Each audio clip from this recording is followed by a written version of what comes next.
In her blue dress, with her cheeks lightly flushed, her blue eyes and her gold curls pinned up as though for the first time, pinned up to be out of the way for her flight, Mrs. Raddick's daughter might have just dropped from this radiant heaven.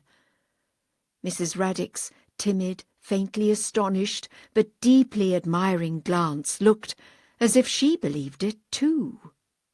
But the daughter didn't appear any too pleased. Why should she, to have alighted on the steps of the casino?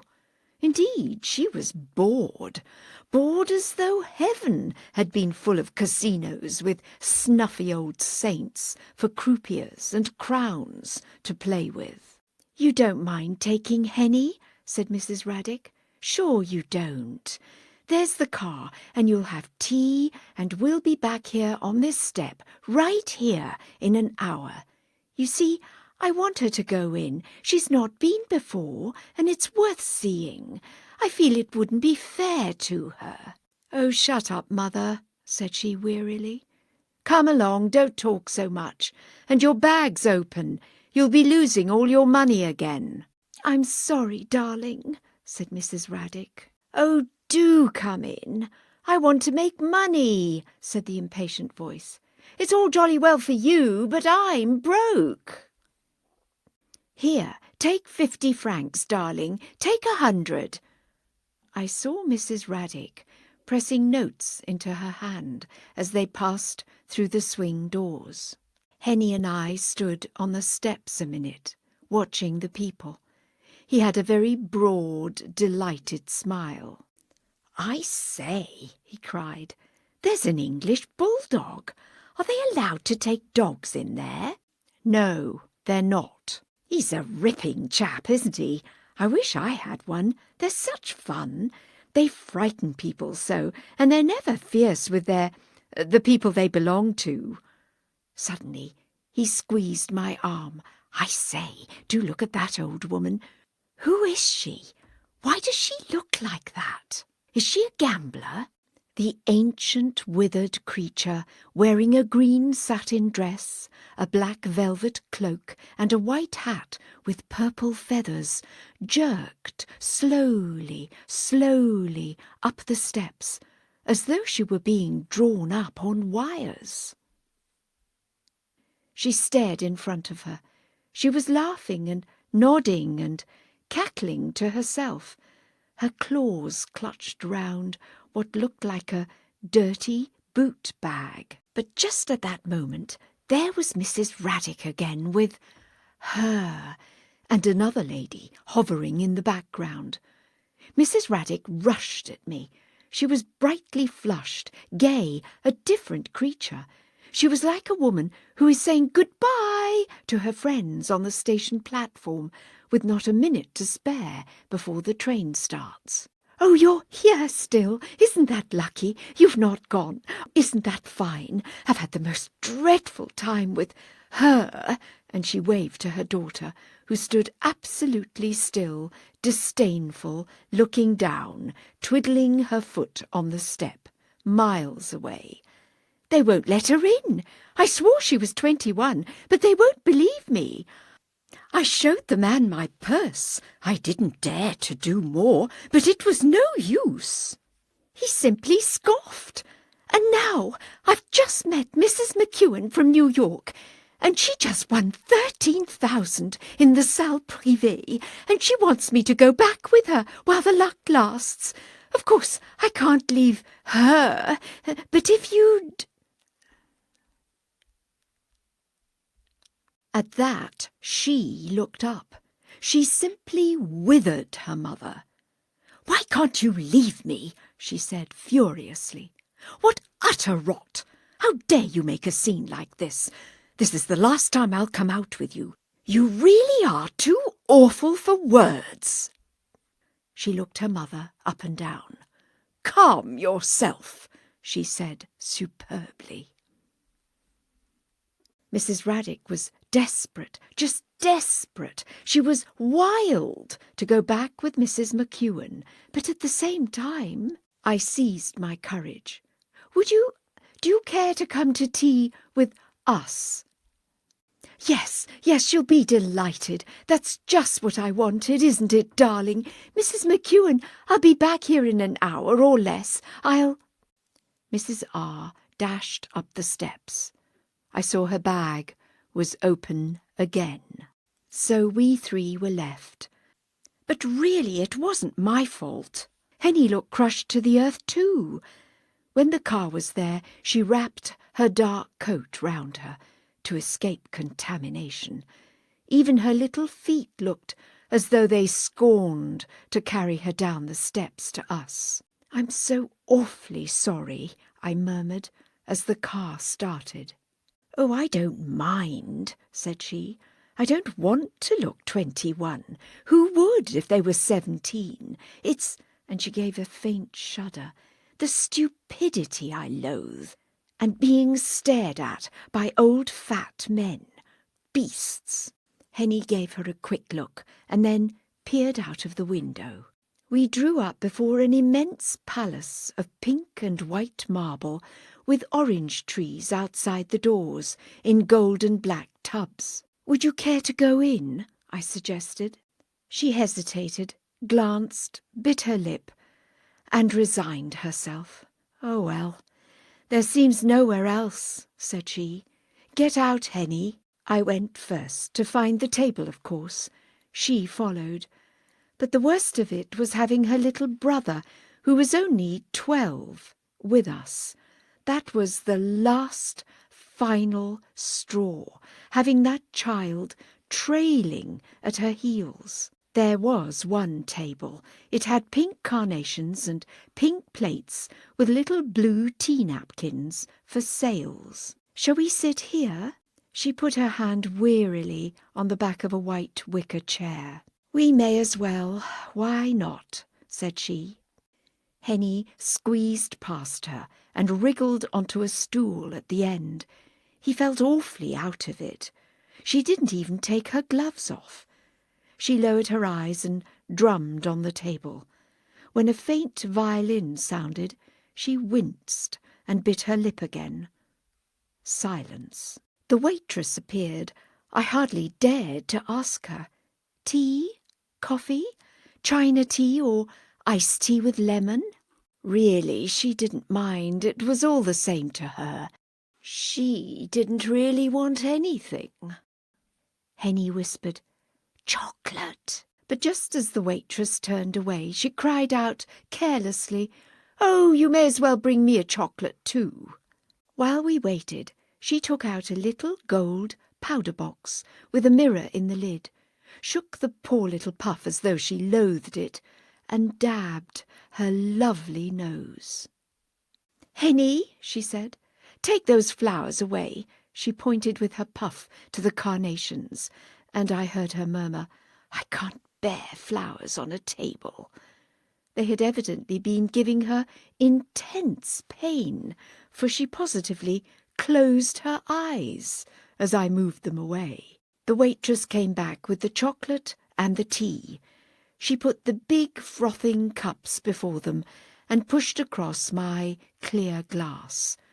Henny buried his nose, emerged with, for one dreadful moment, a little trembling blob of cream on the tip, but he hastily wiped it off like a little gentleman. I wondered if I should dare draw her attention to her cup. She didn't notice it, didn't see it, until suddenly, quite by chance, she took a sip. I watched anxiously. She faintly shuddered. "Dreadfully sweet," said she. A tiny boy with a head like a raisin and a chocolate body came round with a tray of pastries, row upon row of little freaks, little inspirations, little melting dreams. He offered them to her. "Oh, I'm not at all hungry. Take them away." He offered them to Henny. Henny gave me a swift look. It must have been satisfactory, for he took a chocolate cream, a coffee eclair, a meringue stuffed with chestnut, and a tiny horn filled with fresh strawberries. She could hardly bear to watch him. But just as the boy swerved away, she held up her plate. "Oh, well, give me one," said she.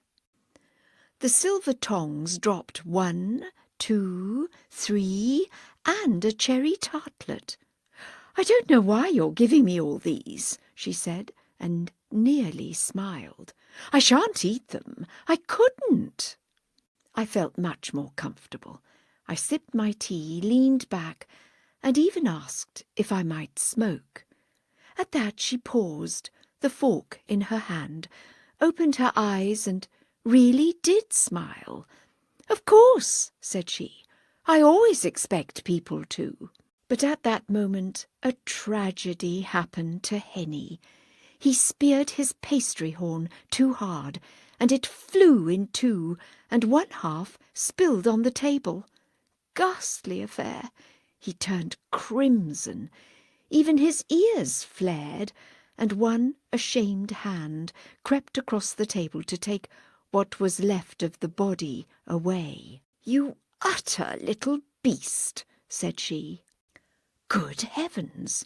I had to fly to the rescue.